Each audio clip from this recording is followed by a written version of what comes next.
hidup gini. Ayo orang belajar bahasa Sunda. Dan teraskan pengajaran kamari masih dan drama ini teh.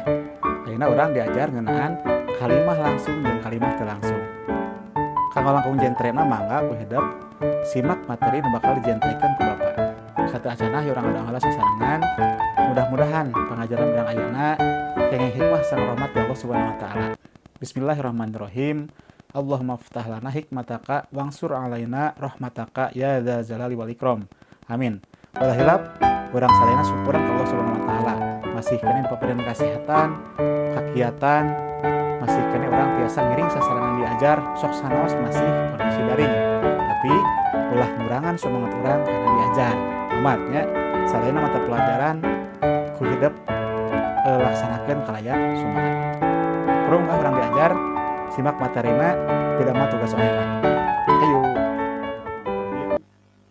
Kurang teraskeun pengajaran kana mikawano kalimah langsung dan kalimah teu langsung. Masih dina pengajaran drama. Jadi dina drama katalina sekarang kalimah langsung jeung kalimah teu langsung.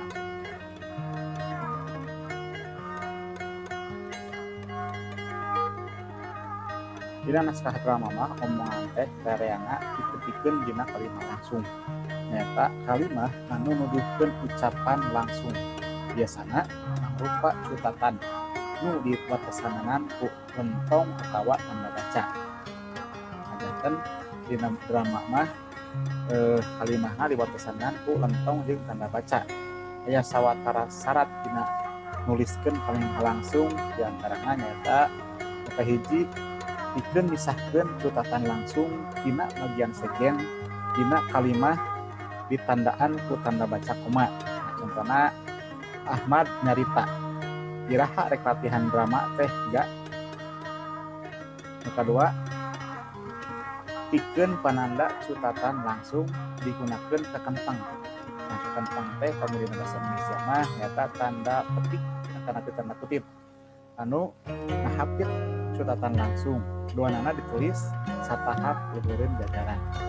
Contohna aya kalimat dihandap. Sabtu hareup siga nama cek acara.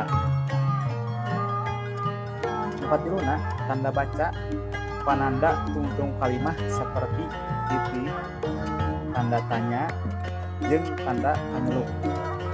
Tanda penyeluk teh nyata tanda seru. Ditulis jeroeun kekenteng atau jeroeun tanda petik tadi.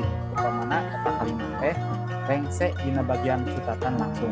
Jadi ulah aya titik deui satu tasna atawa saatosna aya kekenteng. Contohna kalimat nu kahiji manehna nyarita isukan mah urang indit ka Bandung. Kedua manehna nanya saha nu rek ka Bandung teh. Nu katilu urang ka lapang olahraga ayeuna ieu. Kata didinya contoh tadi nyata kiting tanda tanya tanda penyeluk atau tanda seru ayana dina jero kekenteng atau dina jero tanda petik. Kaopat upama cutatan langsung teh ayana hareupeun bagian anu nerangkeun palaku jeung pagaweanna eta cutatan langsung teh ditungtungan ku tanda koma. Contohna kieu isukan mah urang indit ka Bandung cek. Nah, itu kalimat aksara kahiji di awal kalimat cutatan langsung digunakan aksara gede. Jadi make aksara gede nya aksara awal dina cutatan langsung. Nulisna dihijikeun jeung kekenteng. Jadi ulah make antara dan nanti ulah make spasi antara kekenteng jeung huruf awal dina kalimat atau pemilihan masing-masing huruf kapital. Contohnya alus sajak teh dan kita muka genap upama dina jero cutatan langsung teh aya cutatan deui atawa aya cap atawa kalimah nu kudu make kekenteng saperti judul cerita pondok digunakeun tanda kekenteng tunggal. Tanda kekenteng tunggal ternyata kekenteng atau tanda kutip anu tunggal nu hiji. Contohna bu guru sasauran baca ku hidup cerita pondok anu judulna Miang ka Bandung karya Taufik Faturrahman. Nah, jadi didinya aya judul carepon anu make kekenteng tunggal atau tanda petik tunggal. Satujuna tina naskah drama mah antara jalma nu nyarita jeung omjonganna teh henteu make tanda koma tapi make tanda titik dua. Contohna Bu Guru titik duanya status Bu Guru titik dua sampai tanda koma. Baca ku hidup carita pondok anu judulna Miang ka Bandung karangan Taufik Rahman. Jabat di kalimah langsung dina basa Sunda teh aya oge kalimah teu langsung nyaeta kalimah nu nuduhkeun ucapan teu langsung. Biasana tanpa nyutat deui omongan panyaturna tapi diganti ku ungkara nu tangtuk. Kalimah langsung biasana sok dicirian ku ayana cap panyambung yen. Gara orang pengetannya contohna saperti dia. Wa ayak nyarios ka pun bojo yen anjeunna taun payungna hoyong jarah ka tanah suci. Kalimah nu kadua Anggara nyarita kababaturan pas piknik di Pangandaran. Nu katiluna Urani nitah budakna mereskeun buku dina lemari. Eta merupakan contoh-contohnya contoh kalimah nu dicirian ku ucap penyambung yen. Kalimah langsung teh bisa dirubah jadi kalimah teu langsung. Begitu deui sabalikna. Kalimah teu langsung bisa dirubah jadi kalimah langsung. Salah satu contohna jadi handap seperti ini. Contoh kalimah langsung.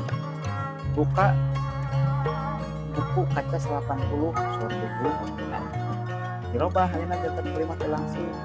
Bu Guru sasauran ka barudak sangkan buka buku kaca 80. Data peten betulna kalimah langsung sareng kalimah teu langsung. Hidup Bapak dipasang tugas online, mangga dibuka tugas online-na. Hidup Bapak dikiwarang ngarobah kalimah langsung jadi kalimah teu langsung. Awalnya hidup pada milarian heula kalimah langsung, terus dirobah kalimah langsung eta jadi kalimah teu langsung. Mangga dilejang midamel pancen tugas online. Nuhun kana perhatianna. Assalamualaikum warahmatullahi wabarakatuh.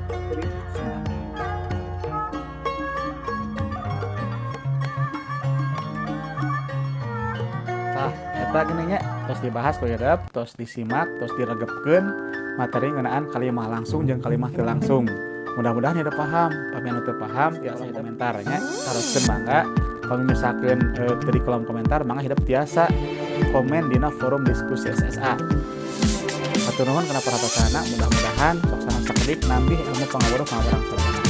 Assalamualaikum warahmatullahi wabarakatuh. Kuring Sunda.